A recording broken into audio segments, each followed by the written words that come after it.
pajama zaffe. Nina idea. Ne bakoze obuteeteeyi. Wuliriza. Bayingidde dda. Kugambye tuli ku Delta TV nze Stone M. Gwa misinga sinema eno. Shake that. Kugambye pereza message ku namba yange tulabe ogenda gifuna otya kuba mubadde nga muzisaba.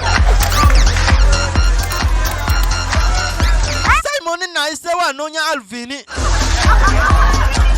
babano badeno mu kasino ati yalinnya waneeno kumba akubye jakapoti laba binusu mu kasino bazanyirayo zaala awangudde ate tamanyi yanoonya Alvin kye kikulu.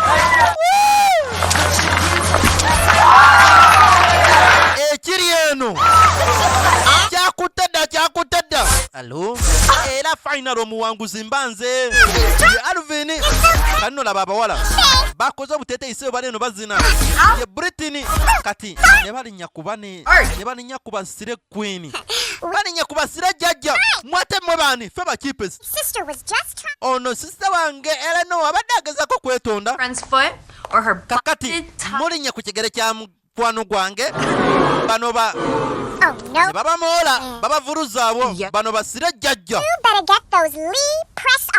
kati naggwe enfesi yamwe ya bicupuli ate yaffe ya ddala nze ate nina n'enjala za ddala oziraba nazisiiga ensolo zijjayo ne babamoola ne bano babakubye point kati mwagala tukikola watutiye gwe DJ teekayo omuziki bano abaana balowooza tuweze kusinika manyo laba basire jajja ko Britney ne tiimu ye bakipetsi mwe musaaga bayina waka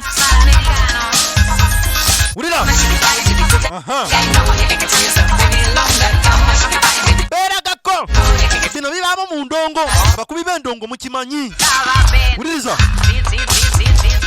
abamasomero mbaagala nnyo ate nga twatandise okutambuza sinema zino mu masomero. Olwaleero nasinzidde Kawala ku library eri Kawala wano nga ku lutindo nze Stone M Silver Fox of course.